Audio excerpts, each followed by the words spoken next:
Thank you Lord. दोस्तों जय मसीह। प्रभु यीशु मसीह के नाम में आप सभी का बहुत बहुत स्वागत। दोस्तों मैं आपका वेलकम करता हूं खरी शिक्षा की दुनिया में। जी हाँ, ये है वीडियो नंबर 12। दोस्तों फेसबुक, यूट्यूब, इंस्टाग्राम पर आप मुझे देख सकते हैं, सुन सकते हैं। जिसके लिए आपको करना ये होगा कि फेसबुक पे आप मुझे फॉलो करें, इंस्टाग्राम पर आप मुझे फॉलो करें, साथ ही साथ यूट्यूब चैनल को आप सब्सक्राइब करें, बेल आइकन प्रेस करें और खूब शेयर करें।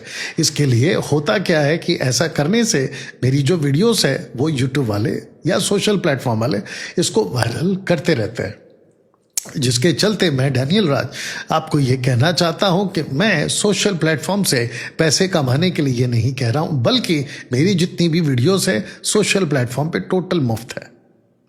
मैंने किसी प्रकार का मोनेटाइज नहीं करवा रखा है ना। दोस्तों आप जानते हैं कि मैं डैनियल राज लगातार 2020 से आपके बीच में बहुत सारी वीडियोस को बना रहा हूं और मैं इस काम को आगे भी जारी रखूंगा। दोस्तों आपको बताता चलूं कि 2026 में आत्मिक तौर पर हम सभी को बहुत मजबूत होना होगा, क्योंकि पवित्र आत्मा ने 2026 के लिए मुझे जो वचन दिया है या जो बातें करी हैं वो ये है कि विश्वास की ढाल पर दुष्ट की जलते तीरों का आक्रमण होगा।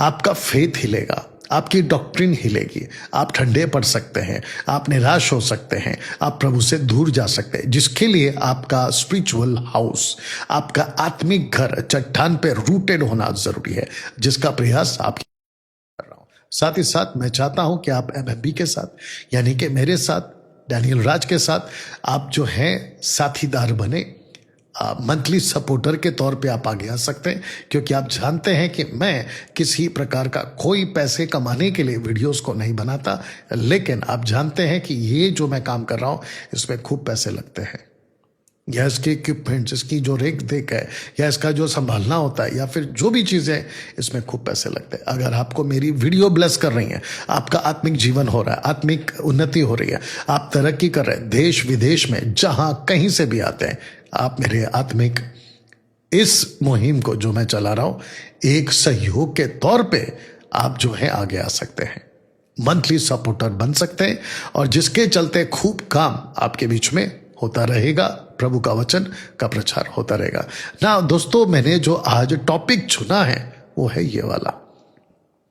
इसको पहले पढ़ते हैं, फिर उसके बाद में समझते हैं। क्या चंगाई सभा की दुकान, जिसको मैंने ब्रैकेट में इंग्लिश में डाला वर्चुअल और फिजिकल, क्या चंगाई सभा की दुकान कोई भी सेवक खोल सकता है? या अब आपके दिमाग में ठनका होगा या ऐसी एक लाइन गई होगी कि डैनियल भाई ये दुकान शब्द आपने क्यों यूज किया, या ये दुकान शब्द आप क्यों कह रहे हैं। ठीक है ना दोस्तों, ध्यान दीजिएगा।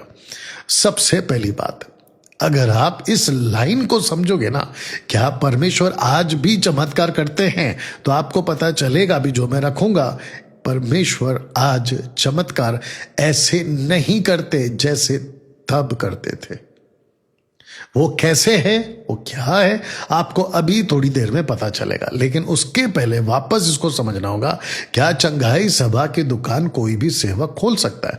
अब मैं आपको बताता हूं कि सोशल प्लेटफॉर्म पे बहुत सारे मेगा चर्च वाले और बहुत सारे प्रॉस्पेरिटी प्रीचर्स और बहुत सारे जिब्रिश बोलने वाले, यानी कि रवा रवा शबा शबा लबा लबा ला ला ला ला, ऐसे बोलने वाले लोग आते हैं, आपको कहते हैं, आपको झूठा वादा करते हैं, आपकी प्रोफेसी करते हैं, जो कि टोटल खुद की और शैतानी होती है। परमेश्वर की तरफ से वचन आधारित आप किसी प्रकार का प्रोफेसी, किसी प्रकार की बातें आपके लिए नहीं आती हैं, बल्कि आपको परमेश्वर डायरेक्ट बात करता है, क्योंकि लिखा है 2 कुरिन्थियों 6वां अध्याय वचन 15, 16, 17, 18, परमेश्वर तुम में रहता है, तुम में चलता फिरता है। रोमियो 7:14 कहता है कि 8:14 कहता है कि अब तुम उसके बच्चे हो, आपको आबा पिता कहने का हक मिला है। तो फिर मेरा प्रश्न उठता है कि ये जितने दुकान खोल के बैठे हैं कि हमको प्रार्थना निवेदन दे, तो बीच में मैं एक क्या नाम है, इंस्टाग्राम पर वो उसका नाम क्या, सूरज प्रमाणिक का एक रील देख रहा था कि जहां महाशय आते हैं और कहते हैं कि मुझे प्रार्थना निवेदन दे दो, मैं आपके लिए प्रार्थना करूंगा। अब मेरा प्रश्न ये उठता है कि पूरे बाइबल के अंदर प्रेयर रिक्वेस्ट या प्रार्थना दे दो, प्रार्थना कराने की बात पूरे बाइबल में कभी किसी ने नहीं की। याकूब उसका 5 का 15, 16, 17, 18, 19 तक मैं आऊंगा कभी।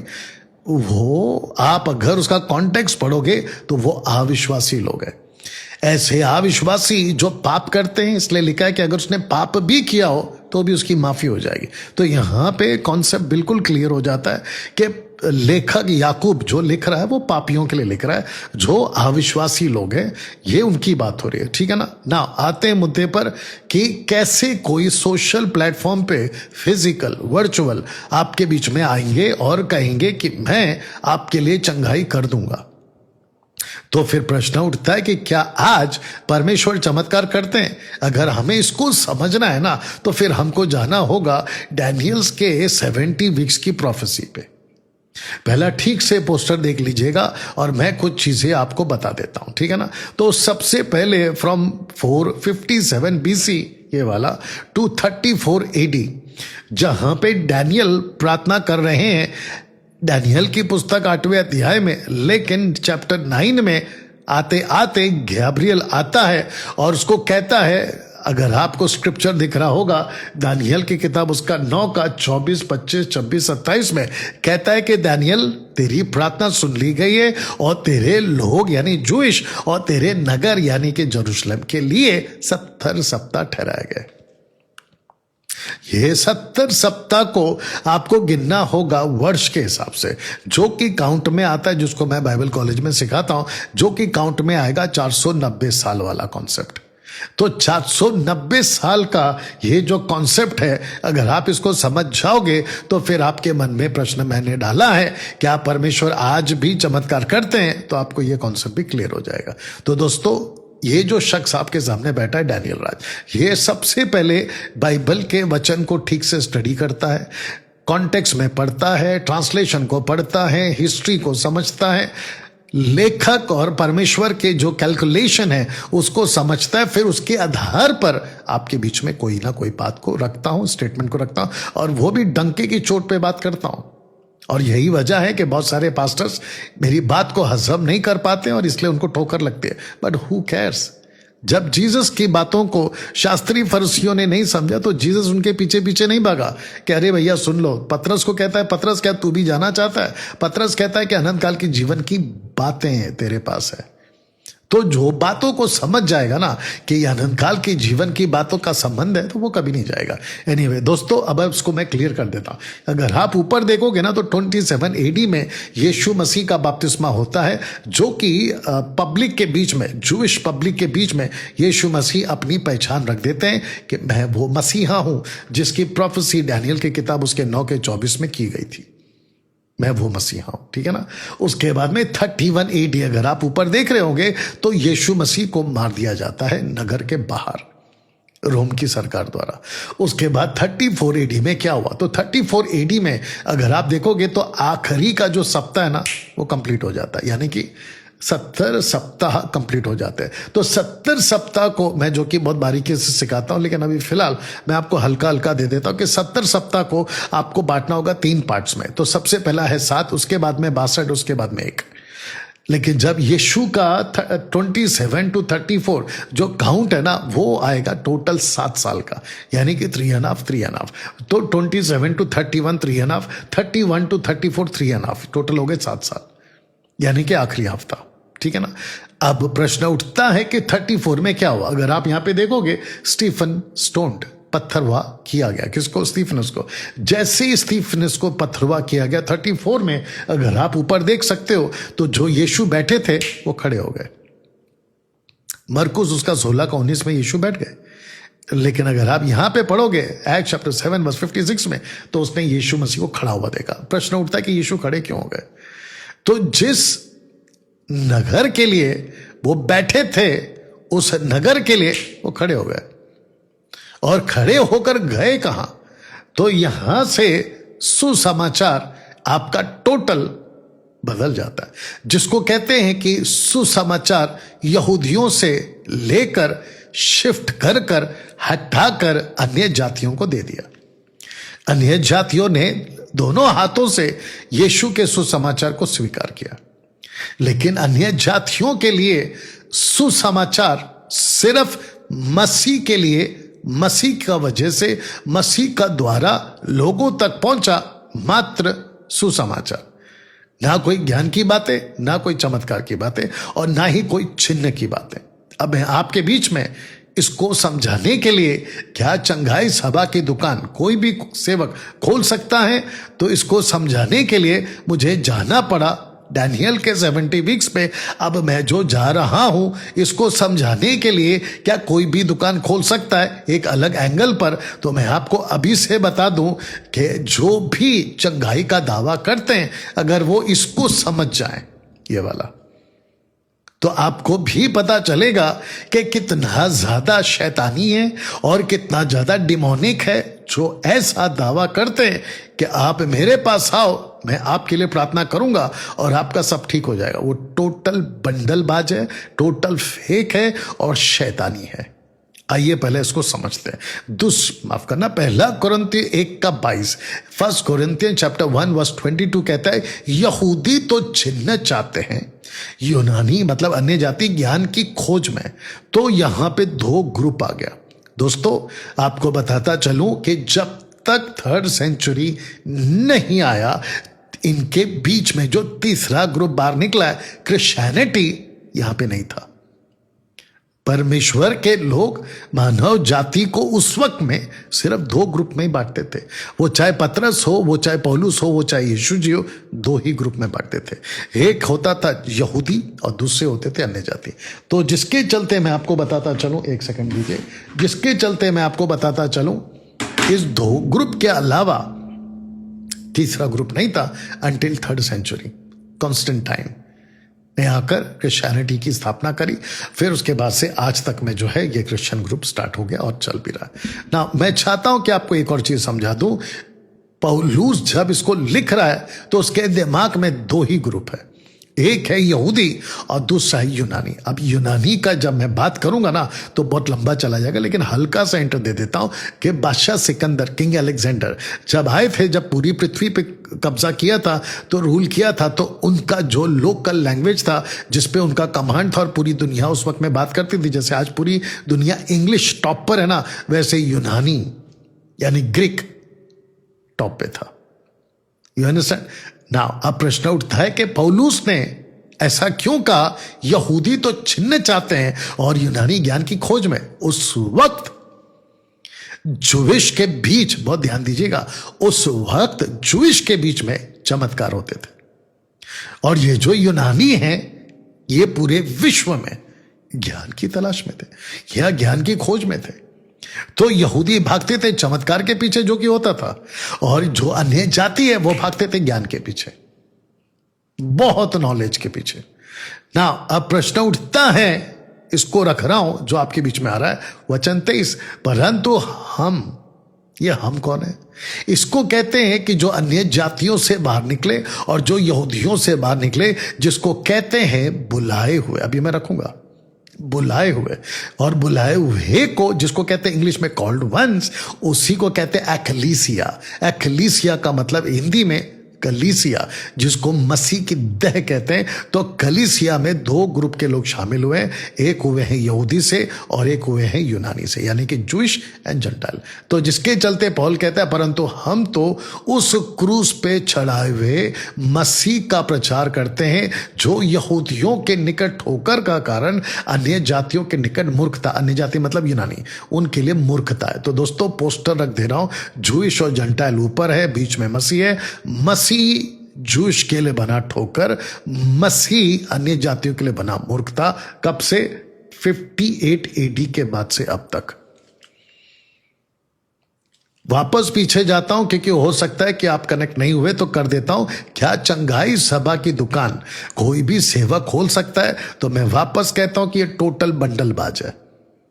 आपके साथ में चीट, आपके साथ में धोखा, आपके साथ में फ्रॉड और आपके साथ में चालाकीबाजी चल रही है। पैसा लूटने का काम है, आपको उल्लू बनाने का काम है। क्या परमेश्वर आज चमत्कार करता है? इसको समझाने के लिए मैंने गया था यहां पे 70 वीक्स वाला कॉन्सेप्ट। 34 के बाद 34 AD के बाद परमेश्वर ने चमत्कार करना बंद कर दिया। नहीं होते, उसकी बात अभी रखूंगा थोड़ी देर में, और आखिर तक बने रहना, बात को समझना। आधा बात सुन के कोई नतीजे पे नहीं आओगे। यहूदी तो चिन्ह चाहते, यूनानी ज्ञान की खोज में मैंने क्लियर कर दिया, पर हम क्रूस पर चढ़ाए हुए मसीह का प्रचार करते हैं। तो पौलुस कहता है कि हम चमत्कार के पीछे नहीं गए, हम किसी ज्ञान की खोज के पीछे नहीं गए, लेकिन हमने सिर्फ और सिर्फ मसीह का प्रचार किया। मसीह का प्रचार किया। मसीह के प्रचार में, बहुत ध्यान दीजिएगा, मसीह के प्रचार में जो सबसे ज्यादा टॉप पर जो सब्जेक्ट है ना, वो है अनंत काल का जीवन। अगर आज की तारीख में, तब से लेके अब तक, आज की तारीख में अगर कोई भी pastor, preacher, evangelist, apostle, prophet, bishop, reverend, अलाना फलाना खुद को अगर प्रभु का सेवक कहता है, और अगर वो अनंत काल के जीवन की, सैल्वेशन की बात अपने प्रचार में नहीं जोड़ रहा है, वो झूठा प्रचारक है, वो फेक आदमी है, वो भेड़िया है। आपको पता है आज सबसे ज्यादा फोकस फिजिकल पे हो रहा है, शारीरिक जीवन पे हो रहा है। यीशु बिल्कुल साफ कह चुका है, पौलुस बिल्कुल साफ कह चुका है, जो शरीर पर मन लगाएगा वो नाश हो जाएगा। शरीर के ऊपर फोकस करवाते हैं आज। आप अगर संसार का जीवन भी देखोगे ना, सारे के सारे अपने बॉडी पर ही फोकस्ड हैं। मैं कैसा अच्छा रहूं, मैं कैसा भला चंगा रहूं, मैं कैसे तरक्की करूं, मेरा ऐसा, मेरा वैसा। मैं ये नहीं कह रहा हूं कि गलत है, लेकिन उसमें भी अकल की जरूरत है, ठीक है ना। और प्रचारक लोगों ने भी इसको सीख लिया है कि चर्च में जितने आते हैं उनको मटेरियलिस्टिक बातों पे, भौतिक बातों पे फोकस करवाते, ना कि स्पिरिचुअलिटी पे। तब जाकर पौल कहता है मैं तो मसीह के क्रूस का प्रचार करूंगा। तब मैंने आपके लिए रखा कि मसीह बन गया ठोकर जूश के लिए, मसीह बन गया मूर्खता अन्य जातियों के लिए, यूनान के लिए। कब से? 58 के एडी के बाद से और अब तक। अब इसको समझते हैं। परंतु जो बुलाए, यानी कॉल्ड वंस, कलीसिया बुलाए हुए हैं, सुनो, क्या यहूदी क्या यूनानी, जिसको कहता है पौल, जिसको प्रभु बुलाएगा। कहां से? यहूदी से। कहां से? यूनान से, यानी कि अन्य जाति से। कहता है उनके निकट मसीह, उनके, किसके? जिसको प्रभु ने कलीसिया बना दिया, जिसको प्रभु ने अपने पास बुलाया, उनके निकट मसीह परमेश्वर की सामर्थ है। मसीह परमेश्वर की सामर्थ है और परमेश्वर का ज्ञान है। तब मैंने ये रखा कि मसीह बन गया जूश के लिए, जिसको बुलाया सामर्थ, और मसीह बन गया ज्ञान, जिसको बुलाया अन्य जाति के लिए। तो यही यहूदी पहला क्या ढूंढता था? चिन्ह। यही अन्य जाति पहला क्या ढूंढता था? ज्ञान। लेकिन पौल कहता है कि जिसको परमेश्वर ने बुलाया, जिसको कहता है कलीसिया, उसी यहूदी के लिए और उसी अन्य जाति के लिए अब मसीह बन गया सामर्थ और मसीह बन गया ज्ञान। तो इसका मतलब है, पहले इसको रख देता हूं, कि 58 के बाद से अब तक आपके लिए मसीह सब कुछ है। इसलिए आज आपको किसी भी तरह के चिन्ह की जरूरत नहीं है। अब आपके लिए मसीह ही सब कुछ है। वाह! अब आपकी बत्ती जली कि मैंने क्यों कहा था कि कोई भी चंगाई सभा की दुकान नहीं खोल सकता, नहीं खोल सकता। लेकिन ताज्जुब की बात है कि फेसबुक, यूट्यूब के ऊपर ऐप आपको दर्जनों सेवक ऐसे मिल जाएंगे जो आपको ये बोलते हुए घूमेंगे कि मेरे पास आओ, अपनी प्रार्थना निवेदन मुझे दे दो, और ऊपर से नीचे QR कोड डाल देते हैं और अपना अकाउंट डिटेल डाल देते हैं और कहते हैं कि यहां पे पैसे भेजो। और माफी चाहता हूं जो मैं अभी बोलने वाला हूं, मसीह के दर में कितने भाई बहन लालची हैं अपने जीवन, शारीरिक जीवन के लिए, भागते हैं अपने फिजिकल लाइफ के लिए। मेरा शादी हो गया, बच्चा हो जाएगा, पास्टर प्रार्थना कर दो, भले इतने पैसे ले लो, मेरे को बच्चा दे दो, मेरा अमेरिका का वीजा दे दो, मेरी नौकरी लगवा दो, मेरा ये करवा दो, शादी नहीं हो रही है, मेरे बच्चों की शादी करवा दो या खुद की शादी करवा दो। इसके चक्कर में आप ऐसे पाखंडी बाबाओं के पीछे, पाखंडी सेवकों के पीछे जो अपनी दुकान खोल के बैठे हैं, भागते रहते हो। डैनियल भाई, इसकी वजह से आपको क्या दिक्कत है? आप बोल सकते हैं, चलने दो ना जो चल रहा है, इसमें आपको क्या दिक्कत है? अच्छा ऐसे ही छोड़ देते हैं क्या शहर के आतंकवादियों को, नक्सलाइट को, कि अरे भाई उनको आने दो ना, गोलियां मारने दो ना। तो फिर आपने पुलिस क्यों खड़ी रखी है? आपने आर्मी, नेवी, एयरफोर्स को क्यों खड़ा करके रखा है? ऐसे ही आपने अपने घर को ताला क्यों लगा के रखा है? चोर आएगा, चोरी करके जाने दो ना, आपको क्या दिक्कत है? सतर्कता बरतते हो ना। हाँ, ऐसे ही आपको आत्मिक देह में जो वुल्फ घुस गए ना शीप के कपड़े में, शीप के कपड़े में, उनको पकड़ना होगा, उनको एक्सपोज करना होगा। मसीह की देह अगर अगली पीढ़ी तक पहुंचानी है, और अगर प्रभु 500, 600, 700, 1000 साल, मुझे नहीं पता, अगर नहीं आते हैं तो क्या अगला जनरेशन ऐसे ही पाखंडियों के हाथ में आप उसको दे दोगे और नाश करवा दोगे? मसीहत बची है ना अभी तक, तो वो हम जैसे 10% की वजह से बची है, नहीं तो इंजीनियरों ने तो पूरा नोच नोच के खा लेना था। तो जिसके चलते क्या परमेश्वर आज भी चमत्कार करता है? नहीं करता। इसका मैं आपको और एक प्रूफ दूंगा। तो सबसे पहले मैंने आपको बता दें कि 34 के बाद में कॉन्सेप्ट बदल गया। अब वो बदल गया है सुसमाचार पे। यहूदी चिन्ह चाहते थे, 34 तक चमत्कार होता था। ज्ञानी यूनानी ज्ञान चाहते थे, 34 तक होता था। इसलिए 34 के बाद में पौल कहता है हम आप क्रूस का प्रचार करेंगे। और जो क्रूस का प्रचार है वो यहूदियों के लिए ठोकर बना, जो चिन्ह चाहते थे, और मसीह ठोकर बना जो यूनानी ज्ञान चाहते थे। लेकिन जिसको परमेश्वर ने बुलाया कलीसिया को, उसके निकट मसीह यहूदियों के लिए बन गया सामर्थ, और ज्ञान यूनानियों के लिए बन गया ज्ञान। तब जाकर ये मैंने रखा है कि अब आपको किसी प्रकार के चमत्कार के चिन्ह की जरूरत नहीं है। अब आपके लिए मसीह ही सब कुछ है। दोस्तों, अब तक कैसा लग रहा है ना? आपको बता दूं कि पौलुस के बारे में क्या लिखा है 19:11 में एक्स में। परमेश्वर पौलुस के हाथों से सामर्थ के अनोखे काम दिखाता था, अनोखे काम दिखाता था। यहां तक कि रुमाल और अंगोछे उसकी देह से छुलवाकर बीमारों पर डालते थे और उनकी बीमारियां जाती रहती थी और दुष्टात्माएं उनमें से निकल जाया करती थी। दोस्तों, ये जो घटना घटी है ये 34 के बाद में परमेश्वर ने अपने दास पौलुस को चुना। तब तक 58 AD, इसलिए मैंने डाला था 58 AD। कहां गया 58 AD? फिनिश 58 AD क्यों, मैं वो भी रखूंगा, आपको बता देता। तो यह रहा कि पौलुस के हाथों से परमेश्वर सामर्थ के अनोखे काम करवाता था। लेकिन पॉल्स लास्ट हीलिंग 58 AD में, एक्ट चैप्टर 28 वर्स 8 में, क्योंकि प्रेरितों की किताब का आखिरी लेटर है, उसके बाद पॉल ने कोई लेटर में अपने चमत्कार का जिक्र नहीं किया। बताता हूं। पुबलियुस का पिता जवर और आवलहू से रोगी पड़ा था। सो पौलुस ने उसके घर में जाकर प्रार्थना की, उस पर हाथ रखकर उसे चंगा किया। जब ऐसा हुआ तो उस टापू के बाकी बीमार आए और चंगे किए गए। 58 AD में, उसके बाद नहीं हुआ। प्रूफ देता हूं, गलातियों 4:13। पर तुम जानते हो कि मैं पहले मैंने शरीर की निर्बलता के कारण तुम्हें सुसमाचार सुनाया। अब मेरा प्रश्न उठता है कि जिसने, परमेश्वर ने पौलुस से इतने सामर्थ्य के काम करवाए, वो शरीर से निर्बल क्यों है? वो छोड़िए। 2 तिमोथी 4:20।